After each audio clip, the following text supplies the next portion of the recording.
Iniciamos aqui mais uma edição do Democracia pela TV Assembleia. Vamos, como sempre, tratar de um tema de interesse da sociedade. Vamos abordar uma questão que, no primeiro momento, parece não dizer respeito a todos nós, porque é uma questão que começa a ser discutida na sociedade do Rio Grande do Sul, do país, em toda a parte, mas que foi adotada aqui no país vizinho, no simpático, no aprazível, no extraordinário Uruguai, que adota também uma medida extraordinária, a liberação da maconha.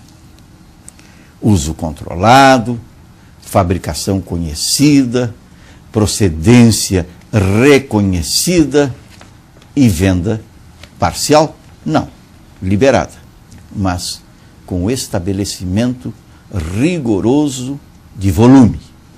Por isso, nós vamos conversar hoje aqui no Democracia com os nossos convidados que estarão levando a sua impressão, a sua opinião até o telespectador.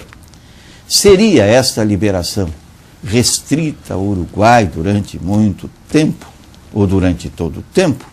Seria o Uruguai uma espécie de laboratório internacional a facilitar posteriormente a implantação de medidas dessa natureza em outros países? Bem, todos vão discutir, todos têm direito à opinião, e o telespectador é que julga e que forma a sua própria opinião.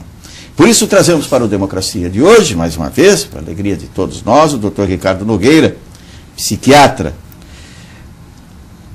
o delegado Mário Vargas de Souza, delegado do DENARC, o administrador de empresa Moacir Mancilha Sampaio, diretor da APAEX, Associação Porto-Alegrense de Amor Exigente. Para a primeira manifestação sobre a pauta de hoje do nosso Democracia, nós convidamos o Dr. Ricardo Nogueira. Eu não demonstrei aqui a relação de títulos do Dr. Ricardo Nogueira, porque o tempo é precioso, são muitos os títulos. Por isso, Dr. Ricardo, a sua primeira manifestação. Mas se fosse assim, eu tinha que ser técnico de futebol, né? Eu ia ganhar bem, né? O técnico ganha quanto mais títulos tem. Mas o técnico de futebol tem os hiatos em que não ganha nada. O senhor ganha muito bem durante todo o tempo. Barbaridade. Que bom, nem sabia que era tanto. Muito obrigado. Pois é que na verdade a gente vai ficando velho, né? Quanto mais velho a gente fica, a gente tem que se aprimorando, né? Porque se a gente não ficar se atualizando, né?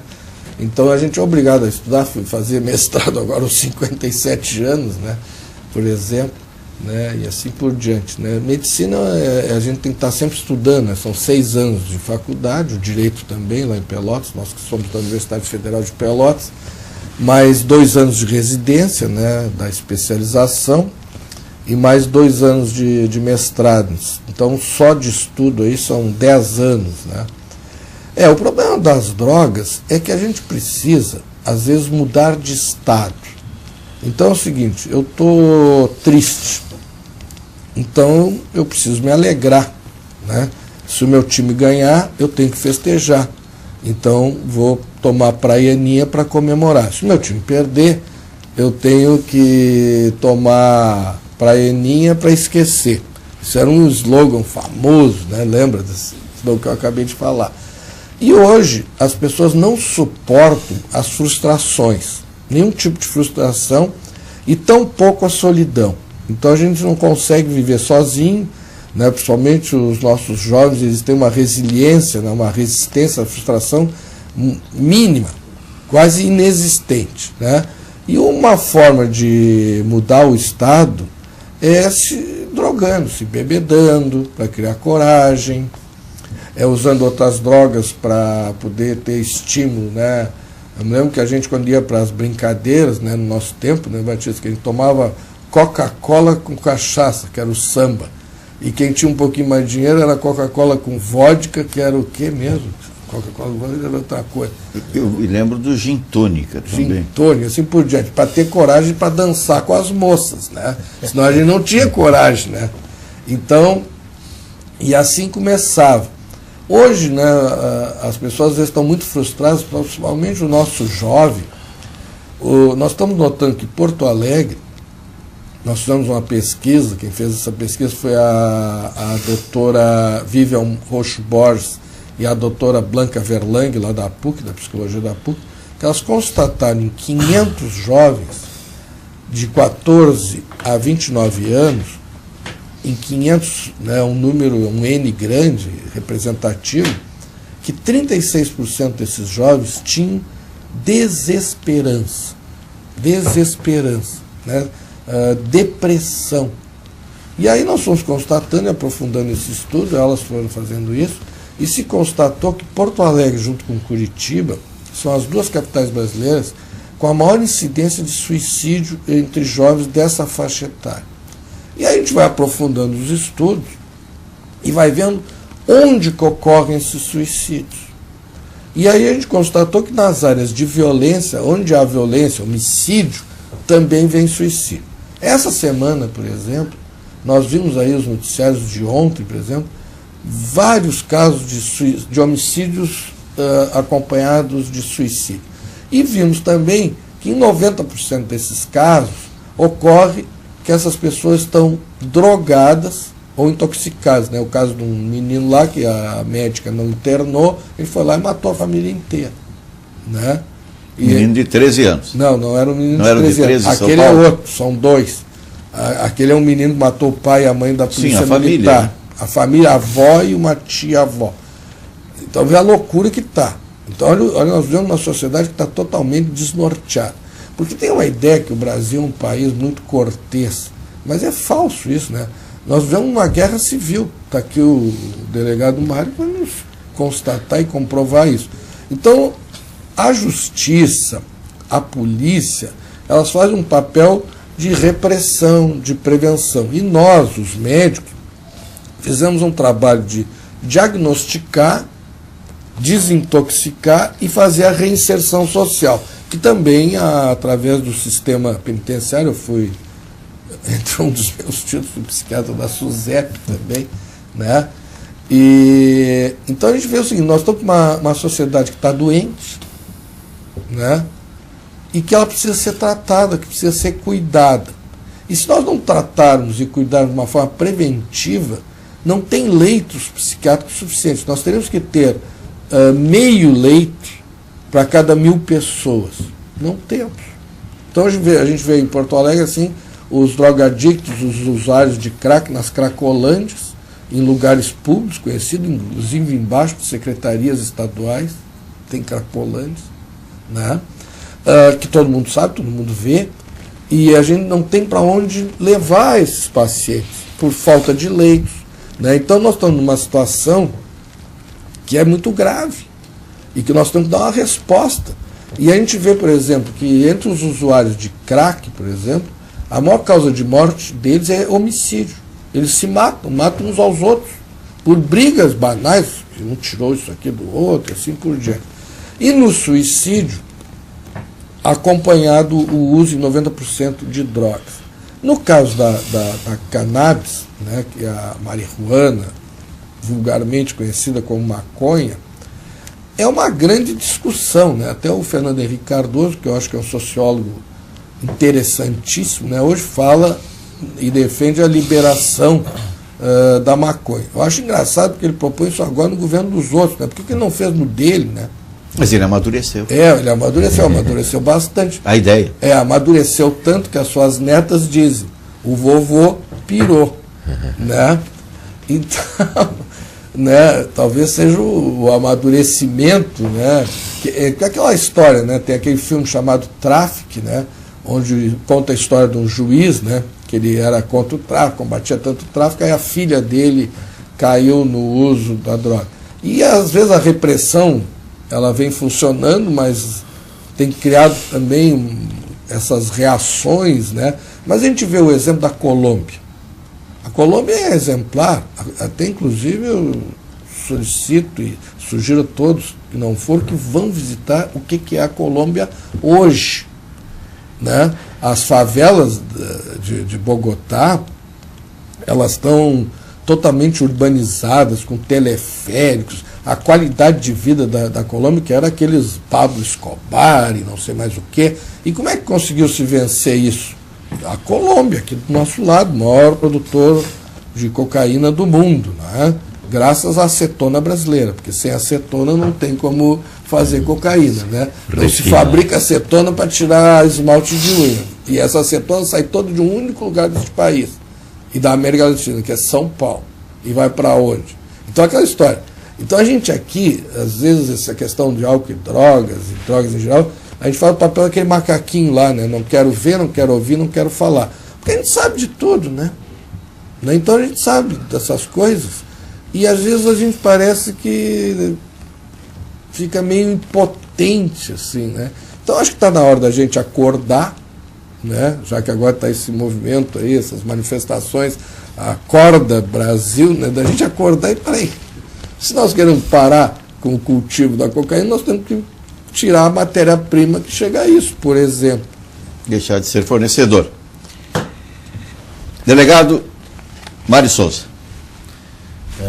Cumprimento o Batista, a ti, os colegas nesse debate e todos os telespectadores, né? Esse espaço é muito importante para esclarecer algumas coisas, né?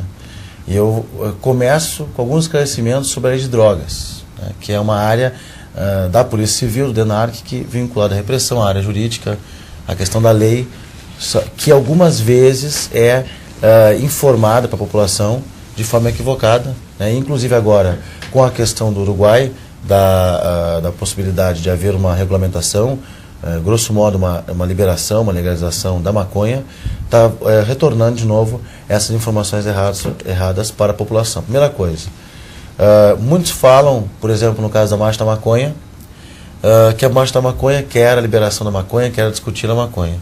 Na realidade, a Marcha da Maconha ela tem esse nome porque é um nome, de certa forma, mais aceitável pela sociedade. A Marcha da Maconha prega a liberação de todas as drogas, inclusive o ex-presidente Fernando Henrique, em artigos, ele não vai ao ponto, mas ele fala a liberação das drogas, do crack, da cocaína, de todas as drogas, não só da maconha, né? Essa é a primeira coisa. Segunda questão, muitos falam, mas é um absurdo que no Brasil as drogas não são liberadas para fins medicinais. Não é verdade.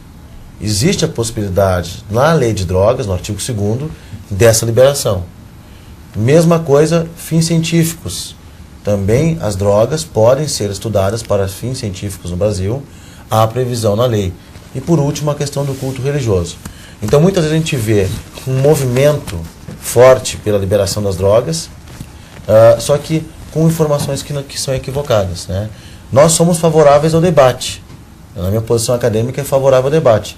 Por óbvio, a posição da Polícia Civil é pela legalidade, proibição, né? Mas essas questões da lei são importantes esclarecer, aproveitando aqui esse espaço. Começando pela questão do Uruguai, né?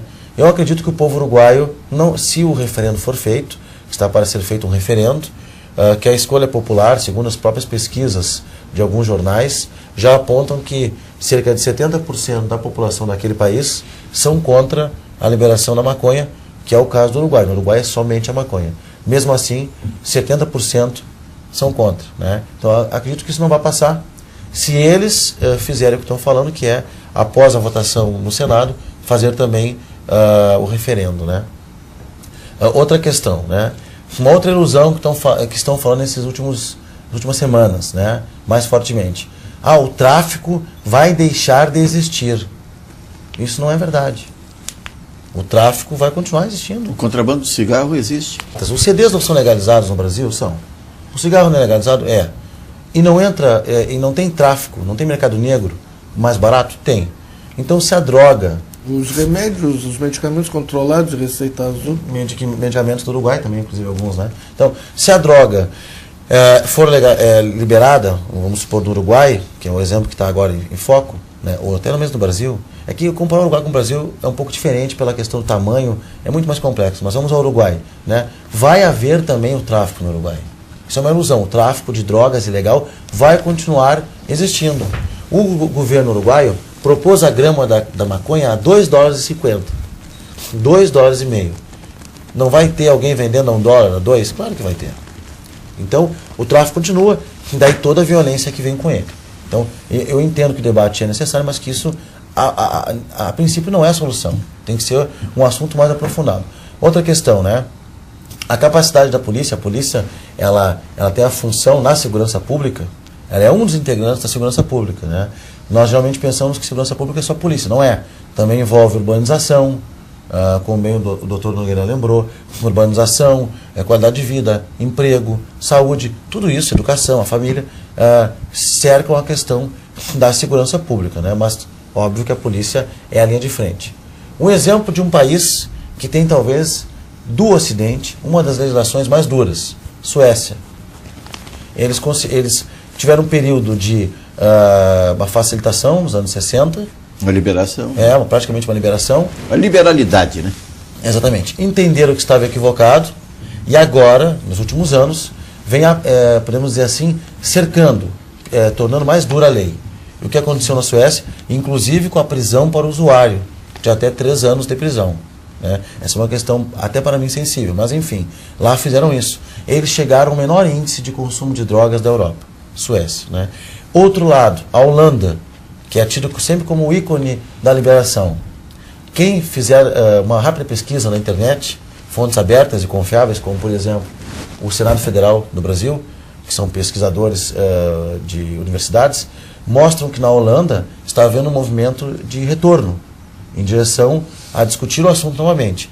Primeira medida do governo holandês, fechamento de 70% dos coffee shops onde é liberada a maconha. Então eles estão cercando para diminuir o uso. Porque estão vendo que existe uma degradação nessas áreas. Né? Sim, exatamente. E estão vendo que essa não é a saída. Na Suíça também, né? A Suíça eu não sei dizer, porque eu não pesquisei de fonte confiável, mas também a gente vai falar que está havendo uma degradação em todos os países em que foi afrouxado. Até Portugal. Portugal há pesquisas contraditórias, governamentais e, por exemplo, da Escola de Administração, que é um órgão lá tido como muito idôneo. Né? E a Escola de Administração fala que não, que aumentou o número de homicídios ligados às drogas, que aumentou o número de pessoas usuárias e que Portugal está passando por um caos, quase um caos. E o governo diz que não, que aumentou a proteção, que menos pessoas morrem. Então, existem pesquisas contraditórias. A população de Portugal entende, né, no caso que a liberação, lá, a pseudo-liberação, piorou. Basicamente isso numa primeira exposição. Moacir Mancilha Sampaio. Isso. Tudo bem? Tudo bem. Bem, minha saudação aos demais debatedores, né? Eu venho aqui por trabalho mais na prevenção. O que é? O senhor é um voluntário? Eu sou um voluntário, sou diretor voluntário da APAEX, Associação Porto Alegrense do Amor e Gente. Mas eu estou já militando nessa área há 21 anos.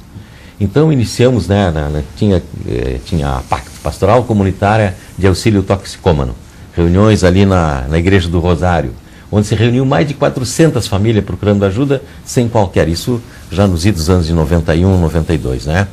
Bom, aí evoluindo as próprias famílias que se afetaram, as pessoas se interessaram pelo assunto, como nós, eu como aqui da Catedral Metropolitana e tudo mais, nós tinha a Pastoral de Ação Social, nos interessamos pelo assunto com outras pessoas, como o nosso presidente atual, o Cláudio Lugo, a sua esposa, a Arlete, a Maria Inês, a Rosiane, são pessoas muito dedicadas, que fazem um trabalho voluntário, né? Trabalho realmente sem qualquer remuneração e há muitos anos estão na caminhada. E mais de 400 famílias naquela época. Aí em 2001 surgiu a ideia dessas próprios voluntários fundarem a APAEX. A APAEX é a Associação Porto Alegrense do Amor Exigente, que é uma metodologia de 12 princípios e que o que se refere à qualidade de vida na família e prevenção ao uso abusivo de drogas. Hoje no Rio Grande do Sul, em Porto Alegre, nós temos 18 grupos de amor exigente frequentados por mais de 30 a 40 famílias, sabe? Diariamente, porque são todos os dias da semana em diversos locais. É um trabalho ecumênico, embora a gente tenha origem na Igreja Católica, é um trabalho ecumênico, não tem uma religião definida, né? Todas as pessoas são bem-vindas porque a droga não tem religião, né? Exatamente. Então, para acolher as pessoas. E aí foi fundada a APAEX em 2001, aqui na antiga ACM, um sábado de manhã, as pessoas se reuniram. Hoje, a APAEX tem, desde 2001, tem 18 grupos em Porto Alegre, nos organizamos, fica aqui na Borges de Medeiros, damos treinamento para novos voluntários.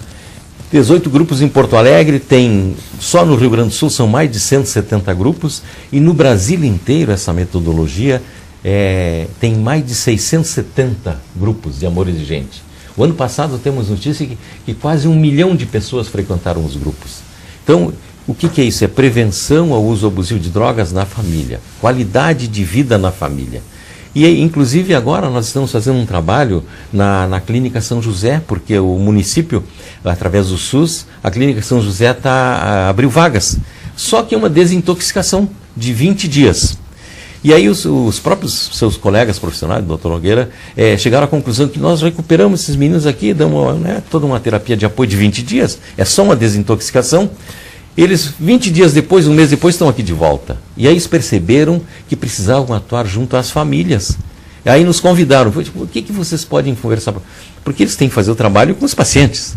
Mas as famílias não querem nem saber, estão completamente adoecidas, que nós chamamos de codependentes, né? Porque elas é que, com o seu comportamento, alimentam a caminhada de drogadição dos seus filhos, né? Então, a gente vai lá 2 vezes por semana e conversa com as famílias, já estão lá para visitar. Olha, vocês precisam tentar grupo, vocês também são corresponsáveis. Informações bem razoáveis, dizendo para ele, olha, o que é drogadição e alcoolismo? É uma doença grave, lenta e fatal, que não tem cura. Não tem cura, mas tem controle.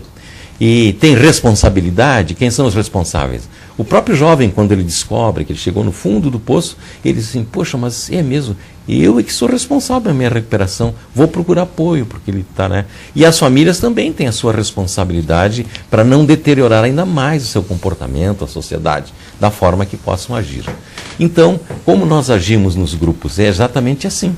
Essa metodologia foi escrita por um casal de psicólogos americanos, foi trazido por um padre jesuíta americano, em 1984 chegou no Brasil, em 87 ele se estabeleceu lá em Campinas, e aí a notícia que se tem é que ele primeiro ia trabalhar só com meninas menores e mães solteiras. O que ele descobriu? Que as meninas menores e mães solteiras, que eles abrigaram em algum lugar, elas estão se prostituindo, usando drogas. É que elas eram os arrimos de família. Então a mãe quer recuperar minha filha?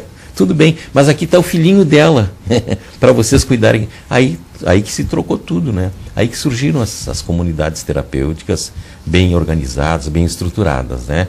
Então, hoje a maioria das comunidades terapêuticas faz isso. Também tem profissionais lá, psicólogos, enfim, assistentes sociais que trabalham na recuperação e que recomendam, olha, o seu filho fica internado aqui na comunidade, mas nós precisamos que vocês frequentem um grupo, escolham um grupo no seu bairro para vocês se informarem, porque vocês têm que deixarem de ser codependentes e se tornarem coterapeutas, se unirem ao terapeuta. E aí os profissionais, então, realmente uma surpresa, antigamente o doutor deve saber, que havia uma abordagem apenas profissional e científica da drogadição, né? Não, vamos internar ele, vamos dar a medida da necessidade psiquiátrica dele, nós vamos dar o medicamento necessário, então, tratado pela alopatia normal. E depois sim que se viu que tinha que se trabalhar também os defeitos de caráter do indivíduo, né? Porque infelizmente, a drogadição leva o indivíduo àquele. Ele se torna mentiroso, manipulador e amigo do alheio. Porque a gente sabe, né? A droga, o álcool, ele dá muito prazer, né?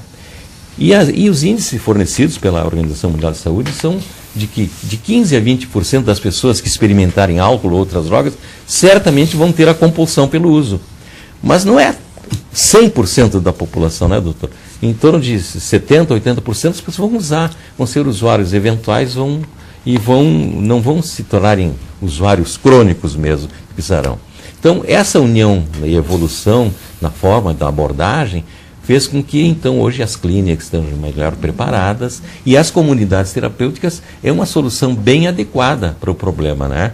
E eu estou dando essas informações para que mais famílias possam tomar conhecimento e nos procurem, né? Depois nós vamos divulgar os endereços, telefones, onde tem os grupos da APAEX, né? Pode ser divulgados, os telefones para eles nos ligarem, porque é um trabalho gratuito. 3225-2768. Podem ligar para lá. Vamos repetir, 3225-2768.